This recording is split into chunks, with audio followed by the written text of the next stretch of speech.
Ano po yung, kasi patapos na yung year, ano po yung Blessings. what are you most thankful for this year? Well, Sa personal na life? yung unang-una, at least I'm okay now.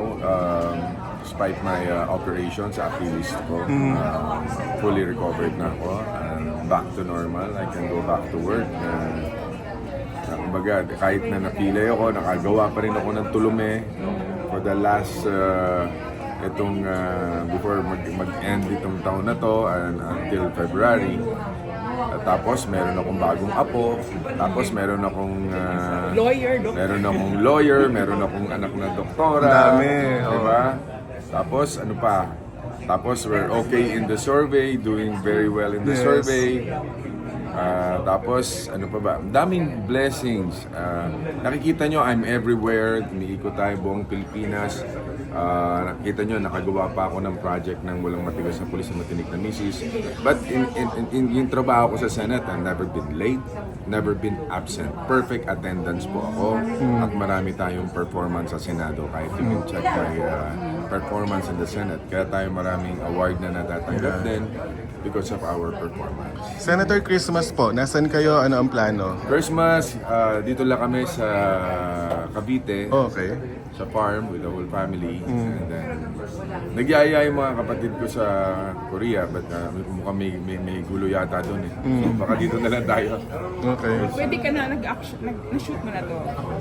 Tapos Tapos na. na. Oo. Tapos na. Natapos namin 7 episodes. Kaya special season to. Okay. Itong season 3. Pero masasabi ko, 7 episodes na napakatindi at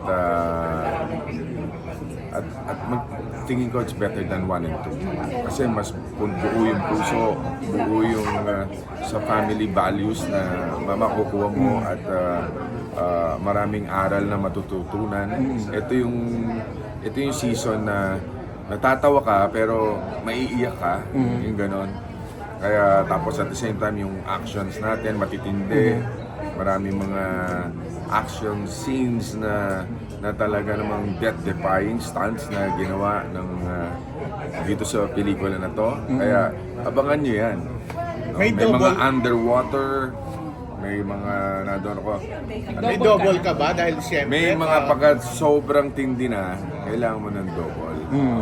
Pero hanggat kaya ko, ginagawa ko. Pero makikita niyo, ginagawa ko pa. Mas maingat ka na ba ngayon, Sen? Kasi after what happened sa last na Yung ingat, nandun palagi yan eh. Hindi ka po pwedeng hindi mag-ingat sa lahat ng action scenes na gagawin mo eh. Pero pag nag-grind na kasi yung camera, pag sinabi, action, nawawala na yung takot mo, yung fear mo, lahat ng gagawin mo eh. Kahit sinasabi ni Direk, ito lang gagawin mo ha. Siyempre, bagong yung fresh pa yung wound ko. But, no, I'll do it. Gumaganon sila. Okay. So walang accident ka na? Well, yung sa akin, yung aksidente, may mga sa effects, no? Tinatamaan ako ng minsan black and blue, minsan may mga dugo ka, tama. But that's normal. Kaya makikita nyo rin sa mga behind the scenes natin na talagang ganun talaga ang action. May mga blasting. Senator, nabanggit nyo kanina yung mga blessings, no? May naging doktor, may naging abogado, and then bago kayong lolo ulit. Ano yung nare-realize nyo sa buhay pag may mga ganitong dumadating sa...